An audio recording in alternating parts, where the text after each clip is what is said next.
Can y'all hear me? Okay, I'm going to try to do this and try to hold it together. I want to thank everybody for coming out today, all of you. And I especially want to thank all the volunteers that put the time and effort into making this happen. This has been a moving experience. And I want to especially thank John Rankin.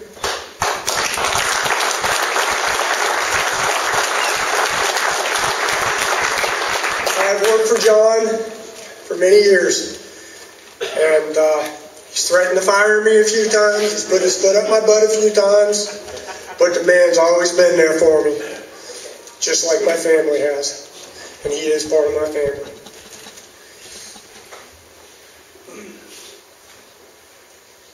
I want to also thank the officers, and I want to thank all the brothers and sisters of Local Union 24, all the mountain bikers, all the cyclists, my schoolmates, my classmates, and people, anybody that I've missed. I want to make sure everybody knows that I'm deeply grateful for making this happen.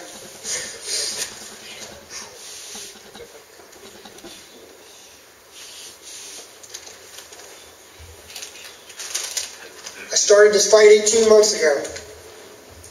I've lost half my neck, my jugular vein, my trap muscle. My shoulders are 100% totally separated. Gone through 38 rounds of radiation, 3 massive rounds of chemotherapy. I've gone from 235 pounds down to 160. We thought we had this licked. Started riding my bike again back in April, and started getting healthy again. Went out to Leadville, did the 50-miler, did a couple of 20-mile races, did pretty well. Most important thing is I was taking care of my body, I was eating very healthy, and we thought we had this beat. Started getting sick. November, December, started feeling bad, started going to the doctors. Took them 2 months to figure out what was wrong. And I had head and neck cancer that is metastasized and gone down to my chest. I have 2 tumors in my left lung, bigger than golf balls. It's painful. I fight with it every day. And it's uncurable. And I was told 6 months.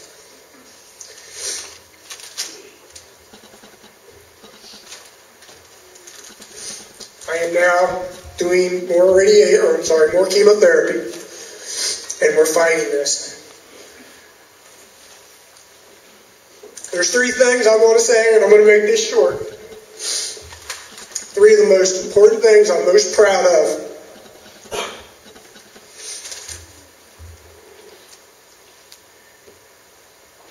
Spending time with my family and my children, coaching them year in and year out. The hours and hours and hours that I put on the softball field with my friend Les, in the heat, in the cold, playing soccer, softball, indoor basketball, I coached them all, year after year after year. I did this because I was a divorced father, and I wanted to spend every minute I could with my children because I didn't have them full time.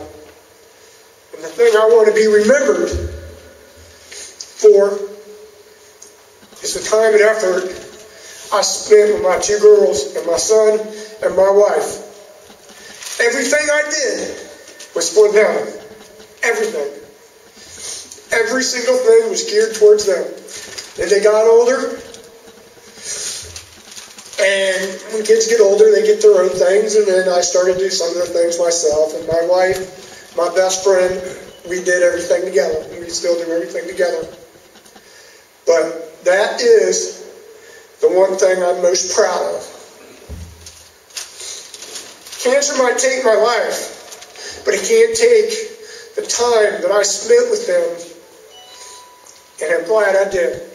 That extra time was time well spent.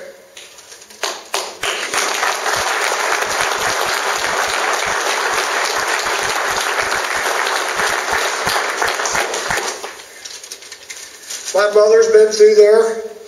with me from the thick to the thin. I love you, Mom. I love you with all my heart. I couldn't ask for two better parents. I was truly blessed growing up. My attitude, my will to succeed at no cost comes from my dear brother. I gotta thank you for that, Steve. Hard act to follow. I always had to be bigger, badder, and better. I never was, but I tried. So,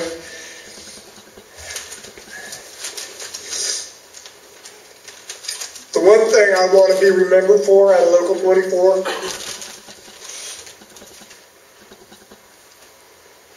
is that you guys that have worked for me or worked with me,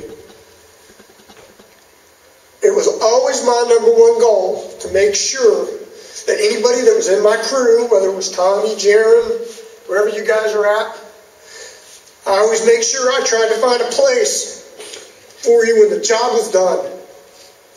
If you made an effort for me, I went out of my way to do whatever I had to do, whether it was yell and scream at John or threaten to quit. I would do that because if them guys deserve to move on, they deserve to move on. And 99 times out of 100, John took my advice, and the guys got placed somewhere. After that, it was up to them. I always was one of the guys, and Mike McHale will be the first one to tell you. If I thought something was wrong, I'd lose my job over it. If I thought there was something worth speaking up, I would lose my job over it. I would go to bat for all the guys that worked for me, and they'd be the first ones to tell you that. I always thought of my crew first, and me second. Always. Always. I think there was one more thing.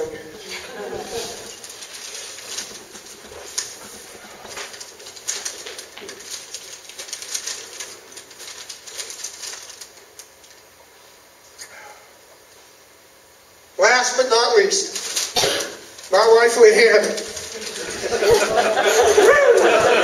That was close. The clock was ticking on that.